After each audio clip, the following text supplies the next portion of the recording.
Now the tragic incident to what happened to the 16-year-old girl at August 11 in Friedland at the railway station is a perfect example on how broke German media or the mainstream media in Europe in general really is. The way they frame this case, the way, the wording, they put the wording in social media but also on their own websites is mind-boggling. So this is a perfect example to see how broke the European leftist medias really are. And it's only the new media like this humble channel here and other very good and informative channels on social media are the ones who really bring the real news and not this fake agenda, really, really weird and mind-boggling stuff that they write.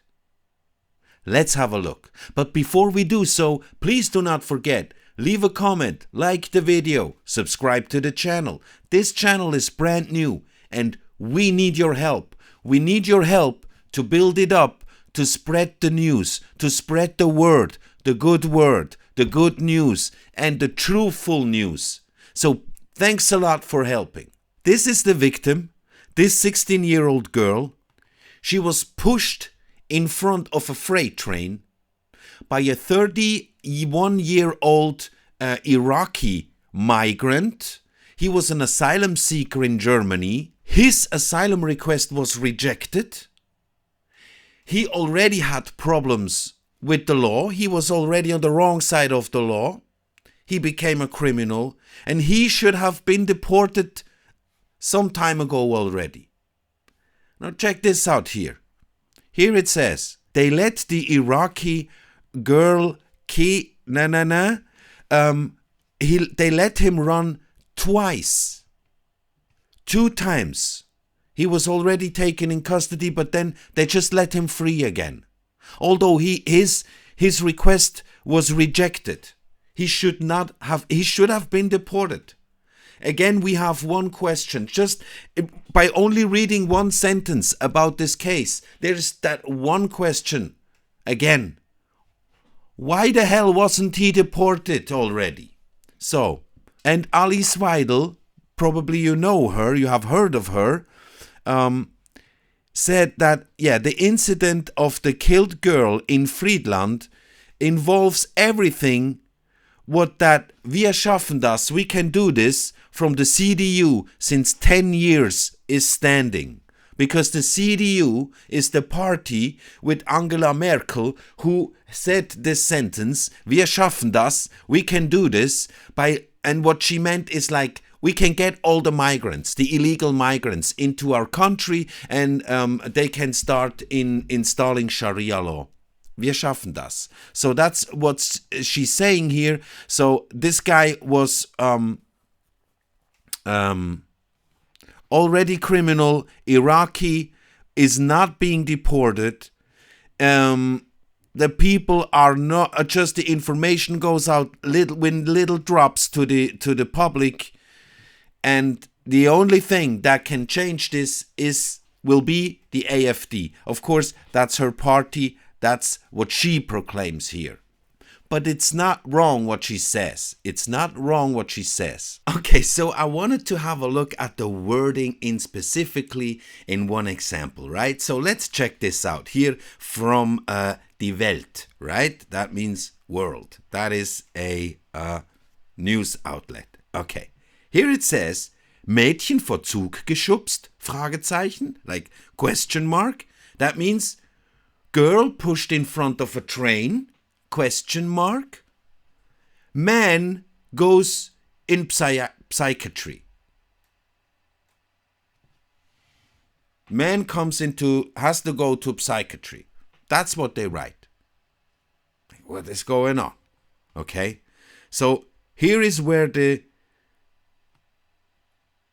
fatal attack happened of the illegal Iraqi migrant who should have been deported in the first place. That the girl, 16-year-old, was pushed in front of a freight train that was running through this train station here. Because this, what we see here, this is the public transport trains. They usually stop, right? They come in slow, they stop, people get in, and they drive off. But sometimes in between, we have freight trains running through quite fast because they run through. So if a person gets pushed in front of one of these freight trains running through, you stand no chance. Now what happened? Here's what happened.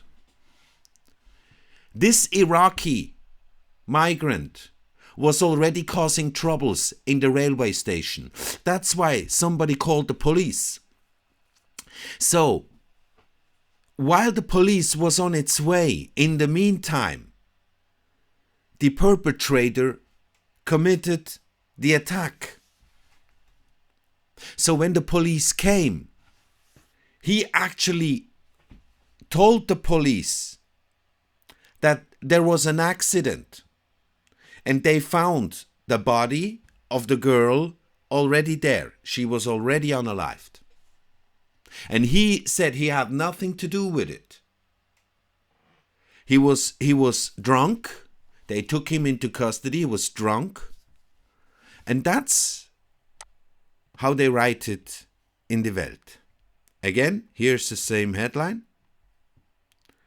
Then here says, the 16-year-old died in the track at the railway station Friedland in the district of Göttingen. So they write it like she just had maybe, I don't know, a stroke or something. That she died there, and that's it. So, after the death of a 16-year-old at railway station Friedland, a 13-year-old was taken into a psychiatric clinic. There are DNA, they have DNA as a evidence, and the guy shouldn't have been in Germany anyway. So, you know, like, here they just write this like, girl pushed in front of train? Question mark? No, it's not a question. Man has to go to psychiatry. What man? You know, it's a fact. It's a fact that he did it. He pushed her. There's no exclamation. There's no question mark. Yeah, it should be an exclamation. An exclamation mark.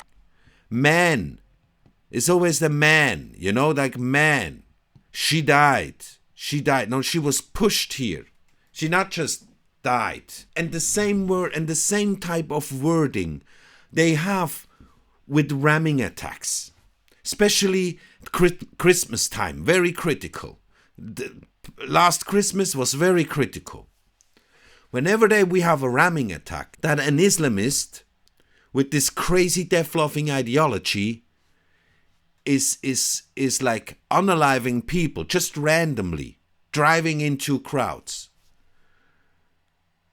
They always put the headline that, you know, the cars, they were killed by the car.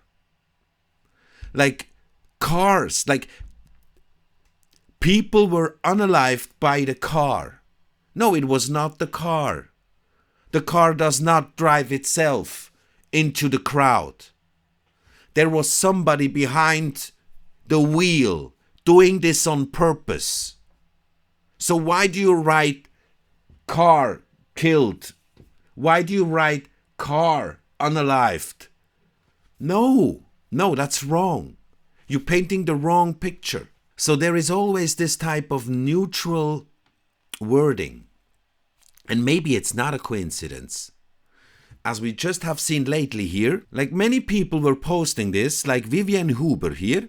She says, you know, that the parties in Köln, in Colonia, they made a contract that during the election campaign, they will not use critical wording towards migration.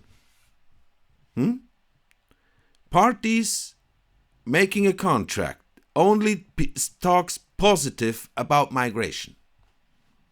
Now, if the parties are doing this, I mean, who controls the medias? I mean, where's the influence? Who owns which media house? And which party are they belonging to? This wording is so neutral, and it's a problem. It's a problem. Because we need to know. First, the public has a right to know. Okay? And second of all, when there are such atrocities, like heinous crimes committed to the local people from people who are coming illegally into the country, they should not even be here in the first place. And our own media houses are playing it down. And they want to keep it on the low and keep it low key. And don't make a lot of noise about this. Don't let people know the name. Don't let people know where the guy came from. Oh my God, oh no, it's another illegal migrant. What do we do? How can we cover this up? If the own media is doing this, I mean, the atrocities are happening to our own people in the country. But medias and politicians, they do contracts to only talk positive about migration during the election campaign. But then, whoever speaks the truth and makes sure the truth gets out, they try to cancel, they try to censor, they try to shadow ban. That's why also we have to be very careful of our wording, which we usually are not. We should be more careful. We have a rough start here on the platform because we are talking about the truth, and that's why it is important. Please watch the video, like the video, leave a comment. What is your opinion about the mainstream media? Do you watch do you trust and watch the mainstream media? Or do you watch and trust new media channels, new media outlets? Please leave a comment, like the video, subscribe to the channel, and help to get the good news spread, and help to spread the truth, the true news. Thanks for watching. See you in the next one. Bye bye.